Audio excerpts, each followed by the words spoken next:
नमस्कार दोस्तों, मैं हूं राम नयन और आप देख रहे हैं राम एक्स हॉरर।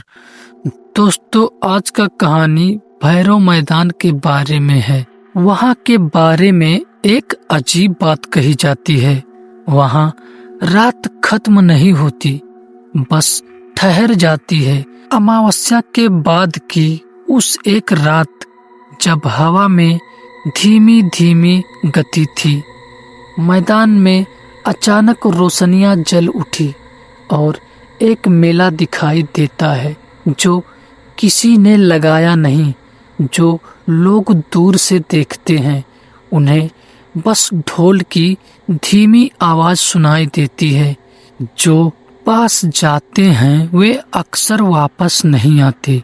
गांव में मान्यता है, मेला किसी का इंतजार नहीं करता, वह सिर्फ गिनती पूरी करता है। और जब 3 बार घंटी बजती है तो समझ लो किसी की आवाज हमेशा के लिए वहीं रह गई। तो दोस्तों, आज का जो कहानी है उस कहानी का नाम है रात का मेला। अंधेरे में गुम हुई आवाजें। पुरानी बस्ती के बाहर एक मैदान है जिसे लोग भैरव मैदान कहते हैं। दिन में वह बस एक खाली जमीन दिखता है, लेकिन साल में एक रात अमावस्या के बाद आने वाले पहले शनिवार को यहाँ रात का मेला लगता है। गांव के बुजुर्ग कहते हैं कि यह मेला करीब 40 साल से लग रहा है और हर साल किसी न किसी के साथ कुछ ऐसा होता है जिसकी पूरी बात कभी किसी रजिस्टर में दर्ज नहीं होती। लोग बस इतना कहते हैं, जो रात के बाद लौटते हैं वे पहले जैसे नहीं रहते। यह घटना 2003 की है। 3 दोस्त समीर, दानिश और अर्जुन शहर से आए थे। वे एक डॉक्यूमेंट्री बना रहे थे ताकि भूत प्रेत की कहानियों का सच दिखा सके। उनके पास कैमरा, ट्राइपॉड और वॉइस रिकॉर्डर था। जब उन्होंने गांव के चौक पर मेले का रास्ता पूछा तो पान वाले ने उनकी आंखों में देखते हुए कहा, अगर रात में घंटी 3 बार सुनाई दे तो पीछे मुड़कर मत देखना। तीनों हंस पड़े। उन्हें यह सब अंधविश्वास लगा। रात के करीब 10 बजे वे भैरव मैदान पहुंचे। दूर से रंग बिरंगी रोशनियां दिख रही थी, लेकिन आवाजें अजीब तरह से धीमी थी। ना बच्चों की खिलखिलाहट, ना तेज अनाउंसमेंट, बस कहीं दूर से ढोल की थकी हुई आवाज। मैदान में लोग थे, पर उनके चेहरे एकदम सपाट, जैसे वे देख तो रहे हों पर कुछ महसूस ना कर रहे हों। प्रवेश द्वार पर एक पुराना बोर्ड टंगा था, स्वागत है। उसके नीचे धूल से आधा ढका एक वाक्य लिखा था, समय से पहले मत जाना। दानिश ने मजाक में कहा, और समय बताएगा कौन? तभी पास के झूले से किरिर किरिर की आवाज सुनाई। झूला खाली था, फिर भी धीरे धीरे हिल रहा था। समीर ने कैमरा ऑन किया। लेंस में सब सामान्य दिख रहा था, लेकिन जैसे ही उसने कैमरा नीचे किया, सामने खड़ी औरत जो स्थिर थी, अब सीधा उसी तरफ देख रही थी। उसकी आंखें थी पर उनमें कोई चमक नहीं। समीर ने घबराकर फिर कैमरा उठाया। औरत गायब थी। अर्जुन ने कहा, चलो लोगों से बातें करते हैं। वे एक पुराने खिलौनों के स्टॉल पर पहुंचे। दुकानदार एक बूढ़ा आदमी था जिसकी आंखें धुंधली सफेद थी। अर्जुन ने पूछा, बाबा यह मेला कब से लगता है? बूढ़े ने बिना हिले कहा, जब से यहाँ रात ठहरने लगी। अर्जुन ने हैरानी से पूछा, रात ठहरने लगी? बूढ़े ने मैदान के बीच की ओर इशारा किया जहां रोशनी जाकर रुक जाती थी। जब से सुबह आना बंद हुई, तीनों के बीच सन्नाटा छा गया। हवा अचानक ठंडी हो गई। दानिश ने रिकॉर्डर चालू किया। जहां ढोल की आवाज होनी चाहिए थी, वहां रिकॉर्डिंग में सिर्फ गहरी सांसें की आवाज कैद हुई, जैसे कोई अपने बिल्कुल पीछे खड़ा हो। वे एक साथ मुड़े, पर वहां कोई नहीं था। मैदान के बीच एक पुराना मौत का कुआं बना था। लकड़ी जली हुई, किनारे काले बोर्ड पर लिखा था, आज रात आखिरी प्रदर्शन। अंदर कोई मोटरसाइकिल नहीं, कोई कलाकार नहीं, सिर्फ अंधेरा। दानिश ने टॉर्च जलाकर नीचे झांका। अचानक नीचे से ठंडी हवा उठी और उसके साथ हल्की सी घंटी बजी। एक बार समीर ने हंसने की कोशिश की। तभी नीचे से आवाज आई, अभी 2 और बाकी है। लेकिन उसकी आवाज भी कांप रही थी। दानिश फुसफुसाया, नीचे कोई था, कोई सीधा ऊपर देख रहा था। अर्जुन ने भी झांका। अंधेरे में एक धब्बा सा हिला और बिना आवाज के गायब हो गया। वे मैदान के केंद्र की ओर बढ़े। वहां एक पुराना मंडप था, जिसके चारों ओर छोटे छोटे दिए जल रहे थे। पर अजीब बात ये थी कि हर दिए की लौ एक ही दिशा में झुकी हुई थी, जैसे कोई अदृश्य हवा उन्हें खींच रही हो। मंडप के भीतर एक खाली कुर्सी थी, जिस पर लाल कपड़ा रखा था। कपड़े पर गीले पैरों के छोटे छोटे निशान थे, जैसे किसी बच्चे ने अभी अभी वहां कदम रखा हो। उसी समय दूसरी घंटी बजी, इस बार बहुत पास से। दानिश ने अनजाने में पीछे मुड़कर देखा और उसकी चीख निकल गई। उसके होठ कांप रहे थे, आंखें थी पर चेहरा नहीं था। उसने बस इतना कहा, अर्जुन ने कहा, हम यहाँ से निकलते हैं। वे वापस प्रवेश द्वार की ओर भागे, लेकिन जहाँ रास्ता होना चाहिए था, वहाँ एक नया स्टॉल खड़ा था। तस्वीरें 5 रुपए। स्टॉल पर पुरानी काले सफेद तस्वीरें टंगी थी। हर तस्वीर में यही मेला और लोग। समीर ने एक तस्वीर उठाई। उसमें 3 लड़के कैमरा लिए खड़े थे, बिल्कुल उनकी तरह। तस्वीर के कोने में तारीख लिखी थी, 1989। अचानक स्टॉल के पीछे से बच्चे की धीमी हंसी सुनाई दी। दानिश ने तस्वीर छोड़नी चाहिए, पर तस्वीर उसके हाथ से चिपक गई। तभी तीसरी घंटी बजी। इस बार तीनों ने साफ महसूस किया, उनके पीछे कोई खड़ा है। गर्म सांस उनकी गर्दन से टकराई, पर उन्हें चेतावनी याद थी, पीछे मत देखना। वे जड़ हो गए। एक साथ 3 दिशाओं में एक ही आवाज आई, समय हो गया। मंडप के दिए एक साथ बुझ गए। जमीन अचानक ठंडी और चिपचिपी हो गई, जैसे मिट्टी नहीं, कोई परछाई हो। समीर ने कदम बढ़ाया तो जमीन ने उसका पैर जकड़ लिया। दानिश के रिकॉर्डर में एक खुरदुरी आवाज कैद हुई, जो देख लिया वह ले जाओ, जो नहीं देखा वह यहीं छोड़ दो।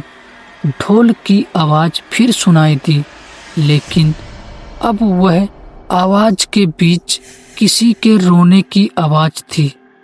मंडप की कुर्सी पर लाल कपड़ा गिर चुका था और उस पर कोई बैठा था, चेहरा अंधेरे में, पैर जमीन से ऊपर। समीर ने आंख बंद की। उसके बिल्कुल पास उसकी ही आवाज में एक फुसफुसाहट गूंजी, तुम लोग देर से आए हो।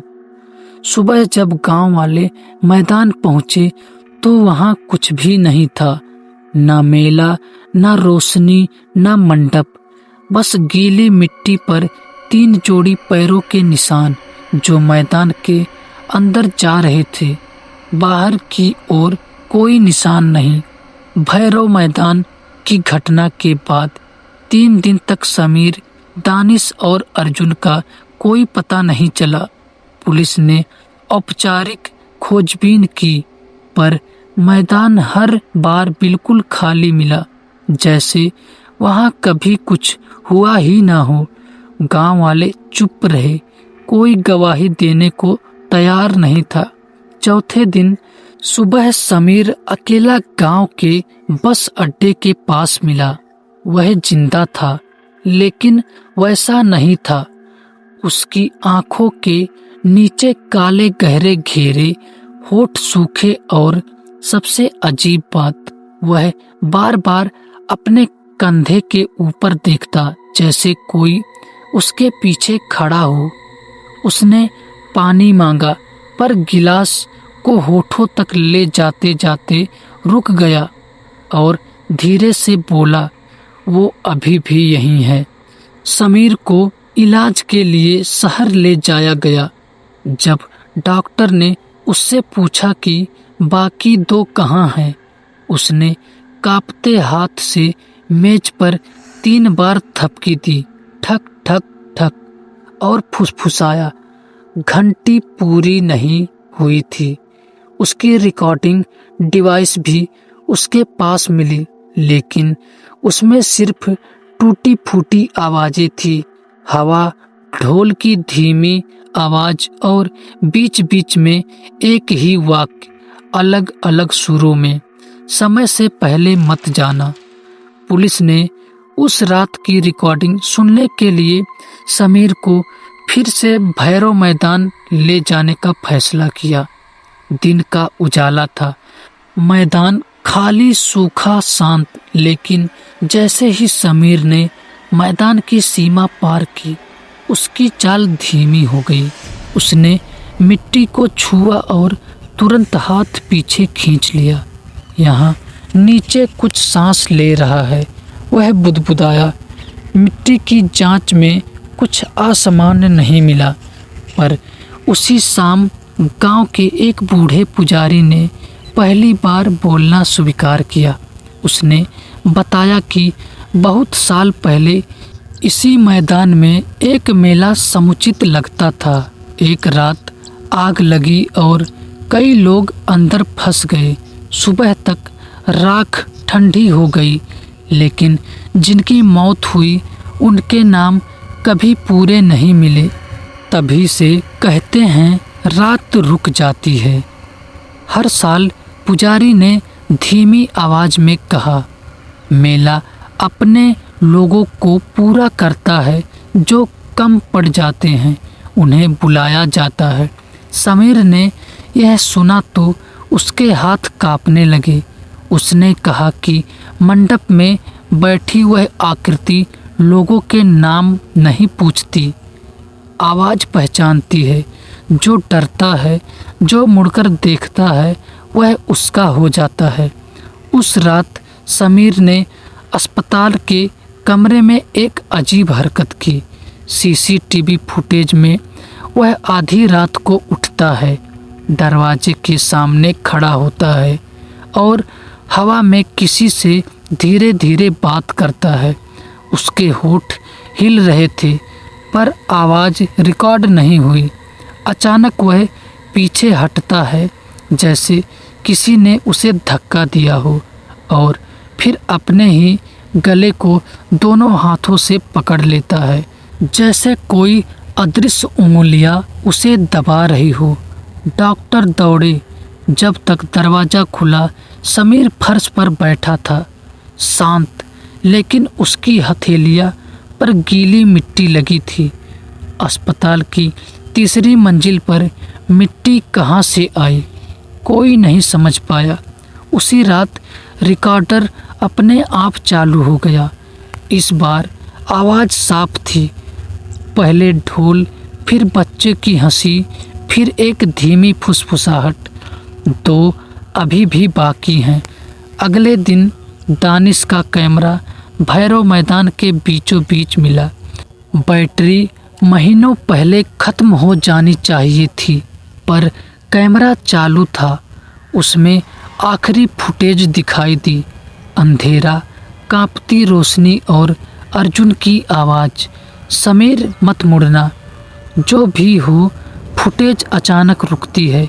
स्क्रीन पर कुछ सेकंड के लिए सफ़ेद धब्बा उभरता है और उस धब्बे के भीतर एक चेहरा, बिना आँखों के, बिना नाक के, बस एक गहरा काला खालीपन। जांच टीम ने कैमरा बंद किया। कैमरे में ठंडक फैल गई। तभी टेबल पर रखा रिकॉर्डर फिर से अपने आप बज उठा, बिना किसी के छुए। एक नई आवाज़ आई। यह समीर की थी, पर वह अस्पताल में था। हम निकल सकते थे, पर उसने कहा, अभी मत जाओ। उस रात गांव में कई लोगों ने एक साथ 3 घंटियां सुनी, जबकि मैदान खाली था। अस्पताल में समीर अचानक बिस्तर से उठ बैठा। उसकी आंखें खुली थी, पर पुतलियों ऊपर की ओर जमी हुई। उसने हवा में उंगली से कुछ लिखना शुरू किया। नर्स ने कागज आगे किया। समीर ने कांपते हाथ से बस एक वाक्य लिखा। अर्जुन ने दरवाज़ा खोल दिया। सुबह होते ही समीर गायब था। कमरे का दरवाज़ा अंदर से बंद था। खिड़कियाँ जड़ी हुई, पर बिस्तर खाली। फर्श पर गीली मिट्टी के निशान थे, जो कमरे के बीच तक आते थे और वहीं ख़त्म हो जाते थे। उसी दिन दोपहर भैरव मैदान में पहली बार एक नई चीज़ दिखी। सूखी ज़मीन पर एक गोल दायरा, जैसे कभी वहाँ मंडप खड़ा रहा हो, और दायरों के बीच में एक लाल कपड़ा रखा था। उस पर 3 छोटे छोटे गीले पैरों के निशान थे। गांव के बुजुर्गों ने कहा, मेला फिर लगेगा, इस बार अधूरा नहीं रहेगा। और उसी शाम दूर से ढोल की बहुत धीमी आवाज़ सुनाई दी। समीर के गायब होने के बाद गांव में एक अजीब खामोशी फैल गई। कोई खुलकर कुछ नहीं कहता था, पर हर घर की खिड़कियां शाम होते ही बंद हो जाती।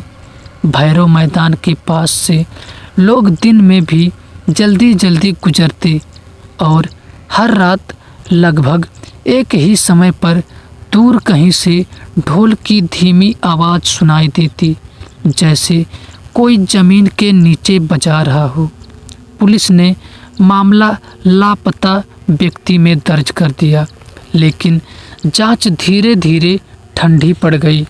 तभी गांव के पुजारी ने एक बात और बताई, जो उसने पहले कभी नहीं कही थी। मेला लोगों को नहीं लेता, आवाज़ों को लेता है। उसने कहा, जिसकी आवाज़ वह पहचान ले, वह शरीर से अलग हो जाता है। शरीर लौट भी आए तो भीतर कोई और बोलता है। उसी रात गांव के चौकीदार ने कसम खाकर कहा कि उसने मैदान में रोशनी देखी। पुलिस टीम और कुछ गांव वाले वहां पहुंचे। मैदान वैसा ही था, सूखा, शांत, लेकिन बीच के गोल दायरे में मिट्टी गीली थी, और वहाँ 3 जगह दबाव के निशान थे, जैसे कोई भारी चीज़ थोड़ी देर पहले बैठी हो। अचानक हवा में ठंड बढ़ गई। टीम का एक सदस्य रमेश रिकॉर्डर लेकर आगे बढ़ा। उसने धीमी आवाज़ से कहा, अगर कोई है तो जवाब दो। कुछ सेकंड तक सन्नाटा रहा। फिर रिकॉर्डर में खुद ब खुद आवाज़ आई, समय हो गया है। साथ ही पहली घंटी बजी। सबके शरीर में सिहरन दौड़ गई। वे पीछे हटने लगे, पर जमीन नरम पड़ने लगी, जैसे भीतर से कोई धड़क रहा हो। दायरे के बीच रखे लाल कपड़े ने हल्की सी हरकत की और फिर धीरे धीरे खिसक कर एक तरफ गिर गया। नीचे एक लकड़ी की पुरानी कुर्सी थी और उस पर कोई बैठा था। चेहरा अंधेरे में, पर कंधे पहचान में आने लगे। फटी शर्ट, कैमरे की पट्टी, वही जो अर्जुन पहना करता था। अर्जुन, किसी ने कांपते हुए पुकारा। आकृति ने सिर उठाया, पर उसका चेहरा वैसा नहीं था। आंखों की जगह गहरे काले गड्ढे और होठों पर एक अस्वाभाविक मुस्कान।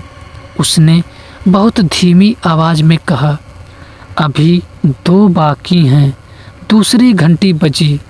टीम भागना चाहती थी, पर उनके पैरों के नीचे की मिट्टी चिपकने लगी।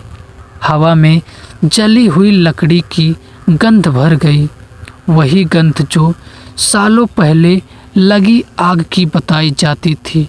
ढोल की आवाज़ अब साफ सुनाई दे रही थी, पर ढोल दिखाई नहीं दे रहा था। अचानक रिकॉर्डर में 3 अलग अलग आवाज़ें उभरी। पहली समीर की, दूसरी दानिश की और तीसरी किसी अनजान बच्चे की। तीनों एक साथ बोल रहे थे, मेला अधूरा था। कुर्सी पर बैठी आकृति धीरे धीरे खड़ी हुई। उसके पैर जमीन को छू ही नहीं रहे थे। वह दायरे से बाहर आई और उसके पीछे पीछे 2 धुंधली परछाइयाँ उभरी। एक के हाथ में कैमरा और दूसरी के कंधों पर बैग। किसी ने फुसफुसाकर कहा, वे लौट आए हैं। तीसरी घंटी बजी। उसके साथ ही मैदान की हवा घूमने लगी। सूखी जमीन गीली हो गई। जहाँ जहाँ लोग खड़े थे, वहाँ ठंडे हाथों का दबाव महसूस होने लगा। किसी ने अपने कंधे पर उंगलियां महसूस की, किसी ने गर्दन पर सांस। किसी के पास खड़ी आकृति ने अपना सिर झुकाया और एकदम स्पष्ट लेकिन कई सुरों में टूटती हुई आवाज़ में बोली, जो देखा वह साथ ले जाओ, जो नहीं देखा वह यहीं रह जाएगा। तभी अचानक तीनों परछाइयाँ एक दूसरे में घुलने लगी। अर्जुन की आकृति बीच में रही और समीर व दानिश की धुंधली परछाइयाँ उसके भीतर समा गई। जैसे 3 आवाज़ें एक शरीर को खोज रही हो। मैदान के चारों ओर खड़े लोग जड़ गए हों। किसी के कदम नहीं उठे। हवा भारी, सांस लेना मुश्किल और फिर एक बहुत धीमी आवाज़, लेकिन साफ, अब पूरा हो गया। अचानक ढोल की आवाज़ बंद हो गई। रोशनी बुझ गई। सुबह जब लोग दोबारा मैदान पहुँचे, वहाँ कुछ भी नहीं था। ना दायरा, ना कुर्सी, ना लाल कपड़ा। बस मिट्टी पर एक जोड़ी पैरों के निशान थे, जो मैदान के अंदर से निकलकर बाहर की ओर जा रहे थे। उस दिन से गांव में रात का मेला नहीं लगा, लेकिन कभी कभी अमावस्या की रात अगर कोई भैरव मैदान के पास खड़ा हो तो उसे बहुत दूर से ढोल की आवाज़ सुनाई देती है और उसके बाद एक फुसफुसाहट, समय से पहले मत जाना। गांव के रजिस्टर में 3 नाम अब भी लापता लिखे हैं, पर कुछ जो लोग कहते हैं वे लौटे थे, बस अपनी आवाज़ लेकर नहीं। तो दोस्तों, आपको ये कहानी कैसी लगी कमेंट करके बताइएगा, और अगर ये कहानी आपको अच्छी लगी तो हमारे वीडियो को लाइक और हमारे चैनल को सब्सक्राइब ज़रूर कर लीजिएगा। और दोस्तों, अगर आपके साथ भी ऐसा कुछ हुआ हो तो कमेंट में लिखिए। अगला एपिसोड आपकी कहानी बन सकती है। तब तक के लिए शुभ रात्रि दोस्तों।